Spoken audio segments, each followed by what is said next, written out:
विषय special paper व्यवसाय प्रशासन 2 मानवी संसाधन विकास आणि विपणन.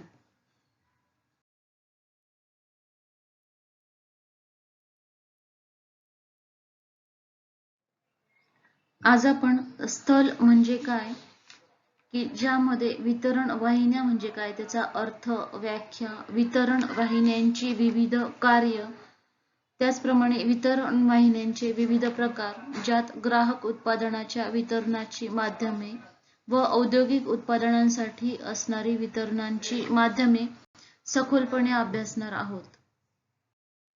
विद्यार्थी मित्रांनो, वितरण वाहिन्यांचा विचार करता आपण असे म्हणू शकतो की कोणत्याही व्यवसायामध्ये वस्तूंचे निर्माण करण्यासाठी स्थल आणि जागेची आवश्यकता असते, तर त्या सेवांचे वितरण करण्यासाठी वितरण वाहिन्यांची आवश्यकता असते.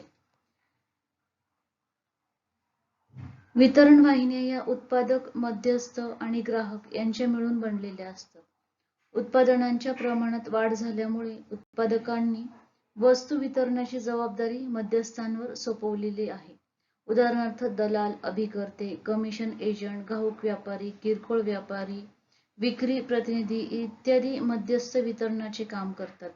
उत्पादकांनी तयार वस्तू आणि सेवा ग्राहक किंवा अंतिम उपभोक्त्यांपर्यंत पोहोचविणाऱ्या मध्यस्थांना वितरण वाहिन्या असे म्हटले जाते.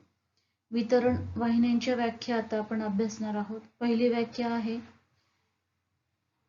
कंडिक, स्टील आणि गोवनी यांची. वितरणाची वाहिनी किंवा विपणन वाहिन्या म्हणजे अशा प्रकारचे वितरण जाळे की ज्या मार्फत उत्पादकाची उत्पादने बाजारापर्यंत पोहोचत असतात. दुसरी व्याख्या आहे विल्यम जे स्टॅन्टन यांची. विल्यम यांच्या मते हा एक वस्तूंच्या मालकांनी जेव्हा उत्पादक ते अंतिम ग्राहक किंवा औद्योगिक वापरकर्त्यांकडे जाताना वापरलेला मार्ग असतो. वितरण मार्गांची काही मुख्य कार्य आहेत, ते आता आपण बघणार आहोत. त्यात पहिले कार्य आहे वस्तूंच्या मालकीचे हस्तांतरण. वितरण मार्गांचे पहिले महत्त्वाचे कार्य आहे वस्तूंच्या मालकीचे एका मार्गाकडून दुसऱ्या मार्गाकडे किंवा अंतिम ग्राहक किंवा उपभोक्त्याकडे हस्तांतरण करणे. हे मार्ग ग्राहकांच्या जवळ असल्याने ते विक्री प्रक्रिया सुलभ करत असतात. दुसरे कार्य आहे वस्तू प्रदर्शन. वस्तू प्रदर्शन हेही वितरण मार्गाचे एक महत्त्वाचे कार्य आहे. वस्तू प्रदर्शनाच्या मार्फत वितरण मार्ग ग्राहकांमध्ये वस्तूबाबत जागृती निर्माण करण्याचे कार्य करतात. ज्यावेळी ग्राहक एखाद्या किरकोळ विक्रीच्या दुकानाला भेट देतात, त्यावेळी नवीन वस्तू, उत्पादने आकर्षकपणे दुकानात मांडलेली दिसली की ग्राहक त्याच्याकडे आकर्षित होतात. तिसरे कार्य आहे उत्पादकांना वितरण क्षमता पुरविणे. वितरण मार्ग वस्तू उत्पादकांना आणि उपभोक्त्यांना एकत्र आणण्याचे काम करतात. ते उत्पादकांना एक प्रकारे वितरण क्षमता बहाल करत असतात. हे मार्ग वस्तू उत्पादन ठिकाणापासून उपभोगाच्या बिंदूपर्यंत वस्तू व सेवांची प्रत्यक्ष वाहतूक करत असतात. पुढचे कार्य आहे माहितीचे वहन. वितरण मार्ग ग्राहकांना वस्तूची उपलब्धता, वैशिष्ट्ये, तिच्या किमती इत्यादी संदर्भातील माहिती पुरविण्याचे कार्य करत असतात. पुढील कार्य आहे उपयुक्तता निर्मिती. उत्पादनाला विविध प्रकारची उपयुक्तता निर्माण करणे हेही वितरण मार्गाचे एक महत्त्वाचे कार्य आहे. हे मार्ग उत्पादनाला वेळ उपयुक्तता, ठिकाण उपयुक्तता, सुविधा उपयुक्तता, ताबा उपयुक्तता इत्यादी उपयुक्तता ग्राहकांना योग्य वेळी, योग्य ठिकाणी, योग्य किमतीला ग्राहकांना आवश्यक असेल त्यावेळी वस्तू व सेवा पुरवून निर्माण करतात. इतर कार्य जी आहेत त्यात वितरण मार्ग खालील प्रमाणे कार्य करत असतात. ते आहे की विक्रय वृद्धीत सहाय्य करणे, बाजारातील नवीन उत्पादकांची ओळख आणि स्थिरता निर्माण करण्यास मदत करणे, विशिष्ट प्रदेशाच्या संदर्भात विक्री पूर्वानुमान विकसित करणे, बाजारपेठे संदर्भात माहिती देऊन पाठपुरावा करणे, नोंदींचे जतन करणे, किरकोळ विक्रेते तसेच प्रत्यक्ष उपभोक्त्यांना उधारीची सवलत पुरवणे. हे होते वितरण वाहिन्यांची विविध प्रकारची कार्य. ग्राहक उत्पादनाच्या वितरणाची विविध माध्यमे आता आपण बघणार आहोत. त्यात पहिले माध्यम आहे उत्पादक ते ग्राहक मार्ग. यालाच आपण थेट विक्री असेही म्हणत असतो. या ग्राहकांना थेट विक्री करण्यामध्ये 3 पर्याय उपलब्ध आहेत. पहिला आहे जाहिरात माध्यमातून विक्री, प्रवास करून विक्री किंवा फिरती विक्री, उत्पादकांच्या किरकोळ विक्री दुकानातून विक्री. हा सर्वात छोटा मार्ग आहे. व्यावसायिक खरेदीदारांना थेट विक्रीद्वारे विकल्या जात असतात. या मार्गात किंवा या वितरणाच्या माध्यमामध्ये उत्पादक हा थेट ग्राहकांशी संपर्क साधत असतो, म्हणून याला थेट विक्री असे म्हटले जाते. दुसरे माध्यम आहे उत्पादक ते ठोक विक्रेते व त्यांच्या मार्फत किरकोळ विक्रेते आणि शेवटी मग अंतिम ग्राहक. म्हणजे या माध्यमात साखळी ही आपल्याला वाढलेली दिसते. किराणा माल, औषधे, औषधी पदार्थ यासारख्या वस्तूंच्या विक्रीसाठी वापरण्यात येणारा हा सरळ, साधा, नियमित आणि लोकप्रिय असा मार्ग आहे. काही परिस्थितींमध्ये उत्पादकांसाठी सुद्धा तो योग्य असतो. म्हणजेच की जर त्यांची उत्पादन लाईन छोटी आखूड असेल किंवा त्यांच्याकडे मर्यादित वित्त व्यवस्था असेल, वस्तू या टिकाऊ असतील, ठोक विक्रेते हे विशेष असतील, तर या माध्यमाचा तिथे वापर केला जातो. पुढील माध्यम आहे उत्पादक ते किरकोळ विक्रेते ते अंतिम ग्राहक किंवा उपभोक्ता. ज्यावेळी वस्तू किंवा उत्पादनाचे स्वरूप नाशवंत असेल किंवा ज्याच्यासाठी वेगवान वितरणाची गरज असेल, त्यावेळी हा मार्ग उपयोगी ठरू शकतो.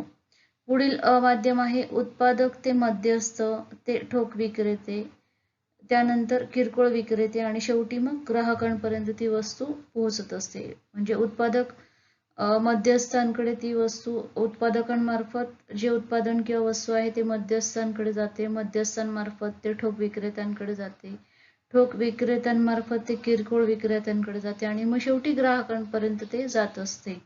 या वितरण मार्गामध्ये उत्पादक एकमेव विक्री प्रतिनिधी यासारख्या मध्यस्थाची सेवा घेत असतात.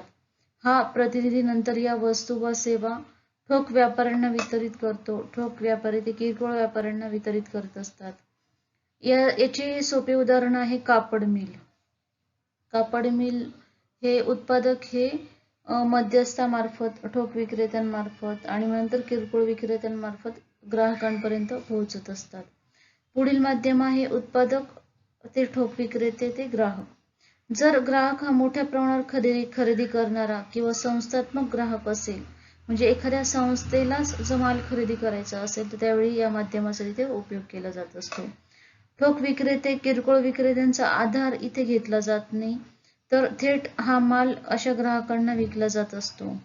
मग याचे उदाहरण आपल्याला सांगतील व्यावसायिक खरेदीदार, सरकारी खाते, दवाखाने, ग्राहक सरकारी संस्था, सहकारी संस्था. अशा प्रकारे वितरण हा विपणन मिश्राचा अत्यंत महत्त्वाचा घटक आपल्याला सांगता येईल. औद्योगिक उत्पादनांसाठी वितरणाची माध्यमे आता आपण बघणार आहोत. त्यासाठी 4 प्रकारे वितरण केले जात असते. पहिला प्रकार आहे की उत्पादक ते ग्राहक. यात संगणक, ट्रान्सफॉर्मर, बॉयलर अशा तांत्रिकदृष्ट्या क्लिष्ट आणि खर्चिक वस्तूंचे उत्पादक साधारणपणे आपला माल थेट ग्राहकांना विकत असतात. मग त्यावेळी अशा माध्यमाचा तिथे वापर केला जात असतो. यात वस्तूंच्या ग्राहकांची संख्या ही मर्यादित असते आणि त्यांच्याशी थेट व्यापार करणे शक्य असते. दुसरे म्हणजे औद्योगिक यंत्रे आणि सामग्री यांच्या उत्पादकांमध्ये आणि ग्राहकांमध्ये बोलणी करताना सतत संपर्क असावा लागत असतो. पुढील प्रकार आहे उत्पादक, वितरक आणि ग्राहक. म्हणजे उत्पादकांमार्फत वितरक आणि वितरकांमार्फत ग्राहक अशी ही चेन इथे आपल्याला सांगता येईल.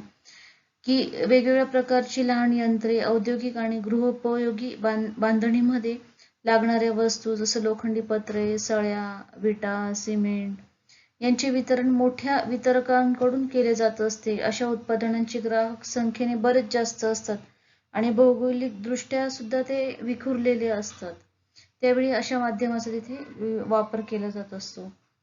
पुढील प्रकार आहे उत्पादक ते मध्यस्थ ते वितरक आणि शेवटी ग्राहक.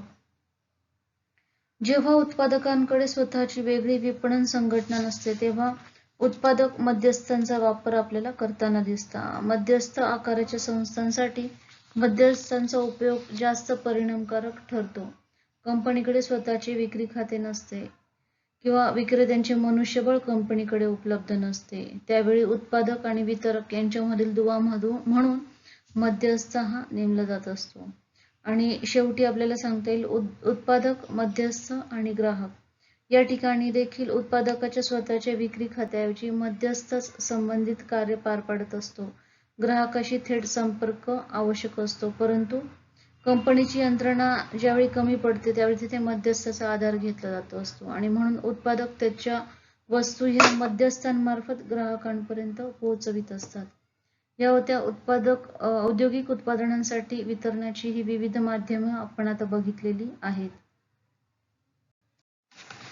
आज आपण स्थल म्हणजे काय, की ज्यामध्ये वितरण वाहिन्या म्हणजे काय त्याचा अर्थ, व्याख्या, वितरण वाहिन्यांची विविध कार्य, त्याचप्रमाणे वितरण वाहिन्यांचे विविध प्रकार सखोलपणे अभ्यासलेले आहेत.